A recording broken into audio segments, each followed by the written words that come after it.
कभी AI powered business के बारे में सोचा है? इतने ग्रो कैसे कर रहे हैं और क्या रीजंस हैं जिसके हिसाब से इनका इवैल्यूएशन होने वाला है?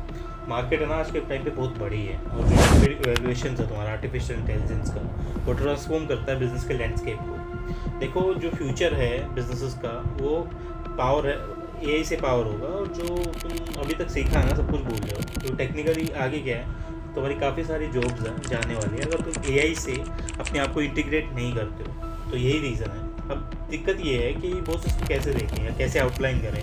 तो देखो, जो एआई का ट्रांसफॉर्मेटिव पावर बिजनेस है वो AI driven personalisation revolutions customer experience है। जैसे तुम टेक्निकली एक चैटबॉट बना रहे हो। अब तुमने ये किया कि तुम दूसरे बंदे को बोलते हो कि चैटबॉट के बेसिस पे तुम्हारा ये होगा, लेकिन टेक्निकली वो चीज़ें उस हिसाब से चलते नहीं, क्योंकि चैट बोट्स हैं तुम्हारे हिसाब से काम करेंगे, किस हिसाब से इम्पैक्ट कर रहे हैं इंडस्ट्रीज़ पे, वो पर्सनलाइजेशन एक्सपीरियंस होता है। तुम क्या चाहते हो उससे, किस हिसाब से कस्टमर सर्व कर रहा है, वो आपका पर्सनलाइजेशन एक्सपीरियंस एआई से आप देखते हो। उसी के बेसिस पर आप ये बोलते हो कि एआई का जो इम्पैक्ट है वो यहाँ पे आता है।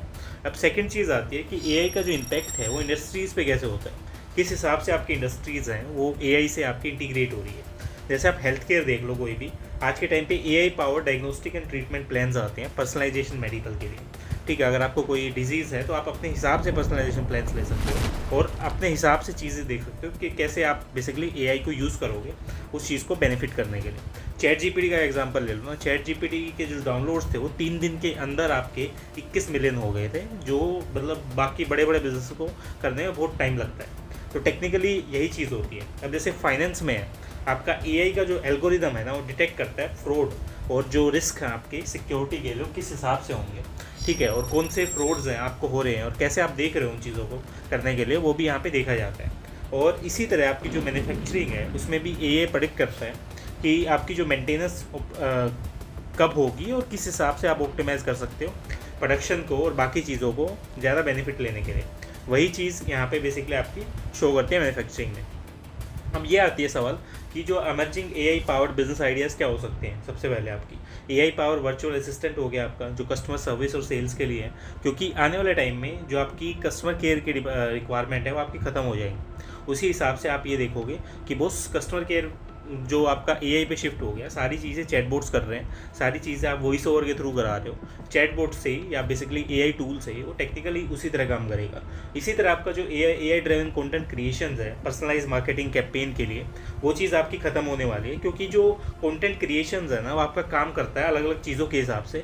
अगर आप वही नहीं करोगे तो मार्केटिंग कैंपेन कैसे चलाओगे, तो ये चीज़ यहाँ पे देखी जाती है। अब नेक्स्ट आता है आपका एआई पावर चैटबॉट्स के लिए, जो 24/7 आपका कस्टमर सपोर्ट यहाँ पे अवेलेबल रहता है, क्योंकि उसमें क्या है, कोई रिक्वायरमेंट होती ही नहीं, कोई बंदा ही नहीं है, तो वहाँ पे उसको मैनेज करने वाला कोई नहीं है। ठीक है, वो पूरा टाइम अवेलेबल रहेगा आपके लिए, पूरा टाइम सर्विसेज प्रोवाइड करेगा। अब जो फ्यूचर ट्रेंड्स और प्रोडिक्शंस है ना, उसमें यही आपके बढ़ रहे हैं। जैसे एआई मार्केट प्लेसेस आपके स्पेशलाइज सर्विस की तरह काम करते हैं। ठीक है, जो इंटीग्रेशन है एआई का एग्जिस्टिंग बिजनेसेस में, प्रोसेसेस में, वो बेसिकली ऑपरेशन की तरह काम करेगा। और जो डेवलपमेंट है एथिकल आपकी फ्रेमवर्क की, वो रिस्पॉन्सिबल रहेगी एआई डेवलपमेंट के लिए। इस चीज़ में बेसिकली यही चीज़ है कि तुम एआई को कितना इफेक्टिवली यूज़ कर सकते हो अपने बिजनेस को ग्रो करने के लिए, वो एक सबसे बड़ी चीज़ देखी जाती है। और उसी के बेसिस पे तुम बड़े से बड़ा बिजनेस सेटअप कर सकते हो। अब टेक्निकली हमने सारी देख लिया, अब तुम्हें सीखना है बिजनेस के बारे में, तो तुम theibankers.com को फॉलो कर सकते हो। वहाँ पे तुम्हें बिजनेस से रिलेटेड सारी इन्फॉर्मेशन मिल जाएगी और सारा जो कंटेंट है, जो भी तो रिक्वायरमेंट होती है बेसिकली अपनी फंडिंग की, या तुम एज ए कंपनी स्टार्ट करना चाहते हो अपने बिजनेस में, तो तुम सारी चीज़ें कर पाओगे theibankers.com पे। तो विजिट तुम्हें सीधा theibankers.com वहाँ पे देखना है। वहाँ पे जाके तुम्हें सेक्शन देखना है, तुम्हारा जो बिज़नेस है या बेसिकली वर्क विद अस, वो सेक्शन देखना है, जहाँ पे तुम टेक्निकली ये देख सकते हो कि किस हिसाब से तुम्हें करना है और क्या बिज़नेस करना है जो तुम्हारे लिए बेनिफिशियल रहेगा, और टेक्निकली तुम उससे कितना पैसा बना सकते हो। वो एक काफ़ी